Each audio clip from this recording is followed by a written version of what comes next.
عم شوف هاليومين الفلول عم يطلعوا مظاهرات وطولان قرونهم. معكن حق والله، انتو جماعة كنتوا عايشين ونحن حررنا البلد وعكرنا صفو الحياة بالنسبة إلكن. كنتوا عايشين على مقياس الذل. أحلامكن كانت تنتهي عند رشوة موظف أو سهرة على حساب الكرامة، بينما نحن كنا الفئة اللي انطحنت واللي اتهمت واللي تهجرت واندفعت لواجهات القهر والاعتقال والقصف. انتوا صفقتوا للطغيان من أي طائفة كنتوا، ما كنتوا إلا عبارة عن منتفعين وعبيد للمصلحة الشخصية.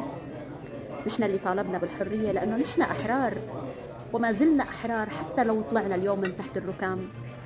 الفرق بيننا وبينكم إنه نحن ما بعنا ضميرنا مشان نعيش. بدي طالب اليوم من خلال هالفيديو وناشد الحكومة السورية، بدي طالبها بإدخال كافة ثوار 2011 شيبا وشبابا إلى وزارتي الدفاع والأمن العام. نحن قدمنا 1,000,000 شهيد لإسقاط الطاغية ومستعدين، وما رح نبخل ب1,000,000 آخر لتثبيت أركان الدولة.